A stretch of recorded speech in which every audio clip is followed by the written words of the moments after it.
तो दोस्तों नमस्कार, प्रणाम। कैसे हैं आप लोग? उम्मीद करता हूँ सब अच्छे होंगे। और आज ना मैं एक बहुत ही अच्छा कहानी लेकर आने वाला हूँ।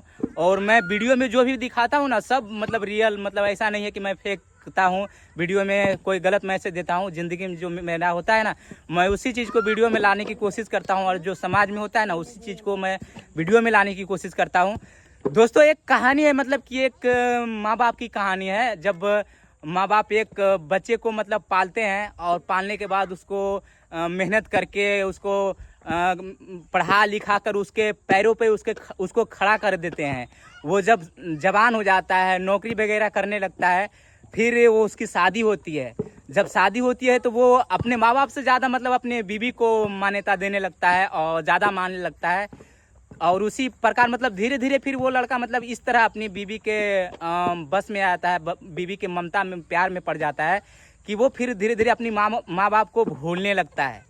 तो एक दिन उसकी बीवी कहती है कि उसके अपने उस लड़के से कहती है, उसकी बीवी कहती है कि या तो तुम अपने माँ बाप को रखो या तो मुझे रखो, या तो अपने माँ बाप को घर से निकाल दो या तो मुझे निकाल दो। तो वो लड़का मतलब कि सोच में पड़ जाता है कि मतलब मैं करूं तो क्या करूं, एक तरफ मेरे माँ बाप हैं, एक तरफ मेरी बीवी है। तो वो उसको लगता है कि नहीं, मेरी बीवी ज़्यादा बेस्ट है मेरे लिए खास ज़्यादा है मेरी बीवी। तो वो अपने मतलब कि फैसला करता है कि मैं अपने माँ बाप को अपने घर से निकाल दूंगा और अपनी बीवी के साथ रहूँगा। तो उसकी बीवी भी खुश हो जाती है। तो वो लड़का ना फिर जाता है अपने माँ बाप को वृद्धाश्रम छोड़ने के लिए। तो जैसे ही वृद्धाश्रम पहुंचता है तो वो वृद्धाश्रम के जो मैनेजर होते हैं ना, तो वो उनके माँ बाप को पहचान लेते हैं और कहते हैं, अरे आप लोग, आप दोनों 20 साल के बाद दिखाई दे रहे हैं, आप लोग कैसे हैं? तो उनके माँ बाप ना उस मैनेजर से मिलजुल कर बातें करने लगते हैं, जैसे 20-25 साल का पहचान हो। तो दोनों घुल मिल के बात कर रहे थे, मैनेजर और उनके माँ बाप।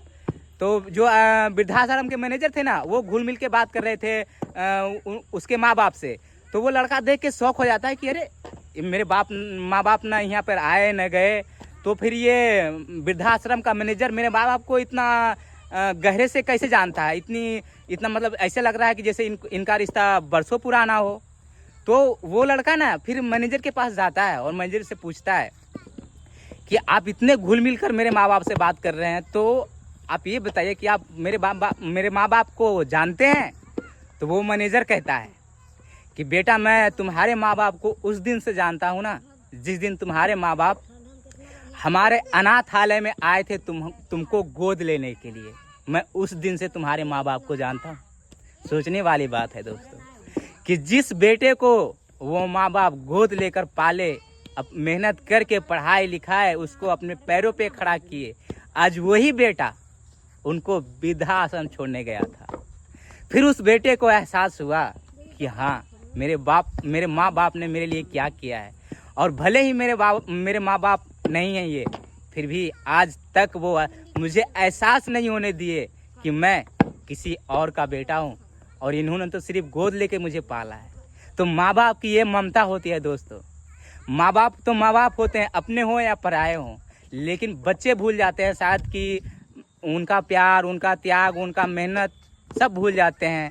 तो इस बात से हमें बस इतना ही सीख मिलती है दोस्तों कि ज़िंदगी में कुछ भी हो जाए, लेकिन माँ बाप से कभी अलग नहीं होना चाहिए। रिश्तों में लड़ाई झगड़ा ये सब होते रहता है, खटास आते रहता है, लेकिन इसका मतलब ये नहीं होता है कि हम एक दूसरे से अलग हो जाएं, एक दूसरे से मुंह मोड़ लें। तो ये बहुत मतलब मान लीजिए कि अगर जो इंसान ऐसा करता है ना, तो वो समझ लीजिए कि फिर भटकते ही उसका ज़िंदगी जाता है, कभी अपने परिवार से वो जुड़ नहीं पाएगा, फिर वो उसका ना ज़िंदगी में कोई कीमत नहीं होता है, कोई उसका कीमत नहीं लगाएगा। इसलिए ना इंसान को अपने परिवार, अपने माँ बाप सबसे जुड़े रहना चाहिए।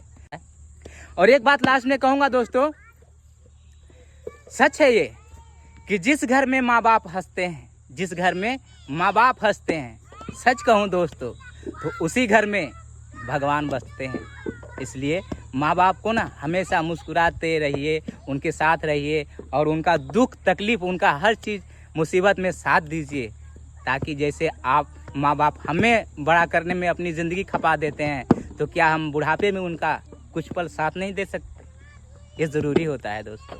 और दोस्तों अभी मैं काम कर रहा हूँ और देख सकते हैं कि अभी थोड़ा सा मिट्टी उधर बचा हुआ है, और मेरी वाइफ अभी गुस्सा रही थी मैंने कहा वीडियो बनाना है, तो बोली कि जाइए बना लीजिए तो दोस्तों मैंने सोचा कि ये कहानी आप लोगों से शेयर करूं ताकि आप लोगों को अच्छा लगे। तो आप लोग कमेंट में ज़रूर बताइएगा कि कैसा लगा वीडियो। और फिलहाल मैं जा रहा हूं काम करने, वरना मेरी वाइफ ज़्यादा गुस्सा हो जाएगी। देख रही है। तो दोस्तों फिलहाल के लिए अभी इतना ही, फिर मिलेंगे अगले वीडियो में कुछ अच्छी अच्छी बातें लेकर। और अभी के लिए बस बाय।